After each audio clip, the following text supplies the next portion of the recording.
Gaz lacrymogène, des supporters désemparés, des grilles enjambées. On a bien sûr tous encore en tête les images du Stade de France le 28 mai dernier. Finale de la Ligue des Champions qui avait tourné au fiasco. Mais quelle leçon peut-on en tirer ? Les commissions des lois et de la culture, du Sénat doivent présenter leur rapport sur ces incidents aujourd'hui. Elles ont auditionné de nombreux responsables sportifs et des autorités comme le préfet de police de Paris, Didier Lallement, et le ministre de l'Intérieur, Gérald Darmanin. Gladys Laffitte, vous avez eu accès à ce rapport en exclusivité pour Europe 1. Que contient-il exactement ?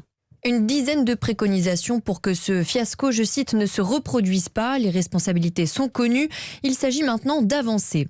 Et pour cela, les sénateurs proposent des mesures organisationnelles à mettre en place lors de ce type de grand événement.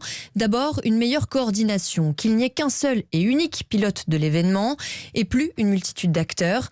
Ensuite, que les images de vidéosurveillance puissent être conservées plus longtemps, jusqu'à 30 jours, sur ordre du préfet, exprimé avant tout grand événement. 30 jours, c'est aujourd'hui un délai légal maximum, mais l'usage du Stade de France est de ne conserver les images que 8 jours, 72 heures pour l'UEFA.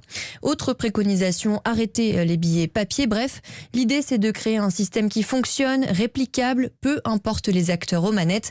Des mesures de bon sens, selon un connaisseur du dossier, qui conseille aussi de dire la vérité et l'abandon de la pratique du mensonge, un meilleur partage des informations. Gladys Laffitte du service police-justice de